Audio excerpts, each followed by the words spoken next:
तो मैं जी से निवेदन करूंगा कि नेमिस के बारे में हमारे श्याम प्रेमियों को कुछ बताएं। जय जय श्री राम। लोकाभिरामम रणरंगधीरम राजीव नेत्रम रघुवंशनाथम कारुण्य रूपम करुणाकरंतम श्रीरामचंद्रम शरणम प्रपद्ये। मनोजुगम मारुततुल्य वेगम जितेन्द्रियम बुद्धिमतां वरिष्ठम वातात्मजं वानरयूथ मुख्यम श्रीरामदूतम शरणम प्रपद्ये।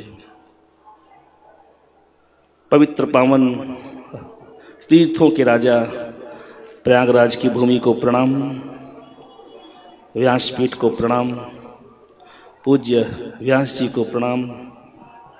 हमारे बगल में हमारे संरक्षक कह लीजिए, पिता कह लीजिए, आपके श्री चरणों में प्रणाम।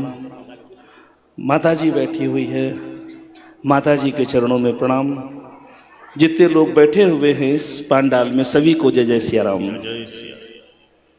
ये मेरा भी सौभाग्य है कि बाबूजी के साथ साथ में कुंभ का स्नान दोबारा महाराज जी के सानिध्य में हो रहा है। नैमिषारण्य के बारे में क्योंकि व्यास जी हमारे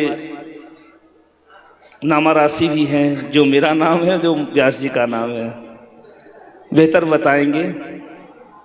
लेकिन मैं बाबूजी के बारे में जरूर बोलूंगा। पिछले 22-23 वर्ष हो गया, 25 वर्ष हो गया बाबूजी का आशीर्वाद मिलते मिलते रामराशि। जब पहली बार हनुमानगढ़ी पर कथा हुई तो मेरे शादी को केवल 6 महीने हुए थे। मैंने अपने जीवन में देखा है कुछ लोग अपने लिए जीते हैं। बाबूजी, व्यास जी, कुछ लोग अपने लिए जीते हैं लेकिन कुछ लोग दूसरों के लिए जीते हैं। मैं अक्सर कहता हूं जो अपने लिए जिए वो तो सामान्य प्राणी है, जो दूसरों के लिए जिए, धर्म के लिए जिए, सनातन के लिए जिए, this is real art of living. ये वास्तविक में जीने की कला है जो बाबूजी ने पूरे संसार को सिखलाई है।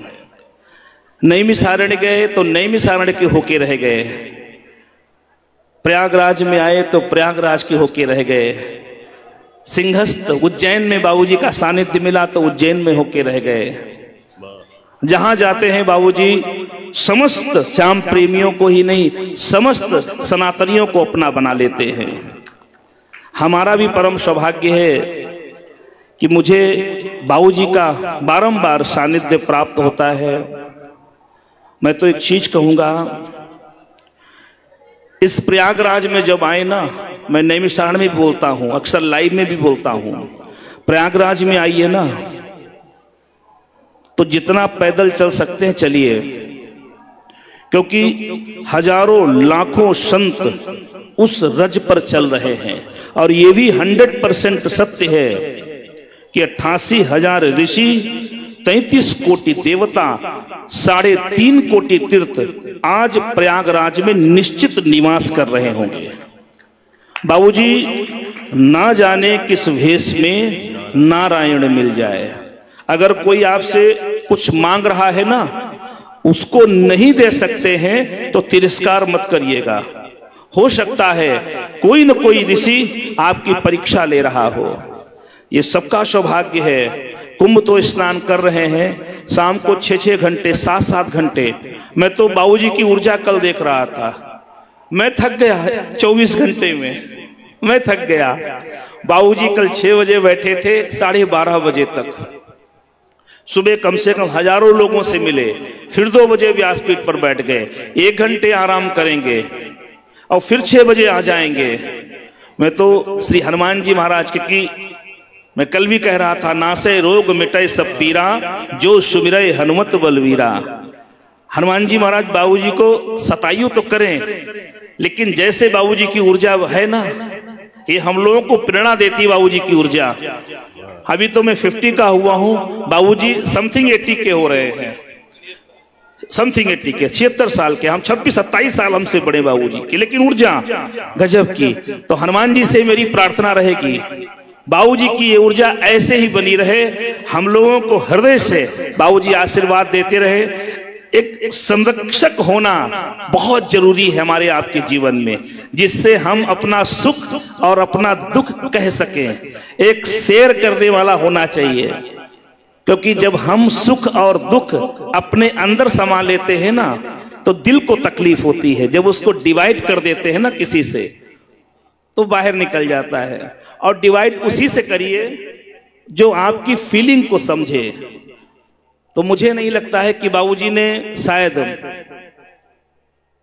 कभी पिता की कमी महसूस नहीं होने दी, कि बाबूजी हमारे पिता नहीं है, 18 वर्ष उनको हो गया, लेकिन कभी नहीं महसूस होने दिया। आज बड़ी कृपा है। मैं तो हनुमान जी महाराज से प्रार्थना करूंगा कि ऐसे ही आशीर्वाद मुझे मिलता रहे। पुनः बाबूजी को प्रणाम है। व्यास जी तो मेरे मित्र भी हैं, मेरे नामाराशि भी हैं। आपको बारंबार प्रणाम है, व्यासपीठ को प्रणाम है। मैं पुनः पूज्य व्यास जी को और महाराज जी को प्रणाम करूंगा। सभी को जय जय सिया राम।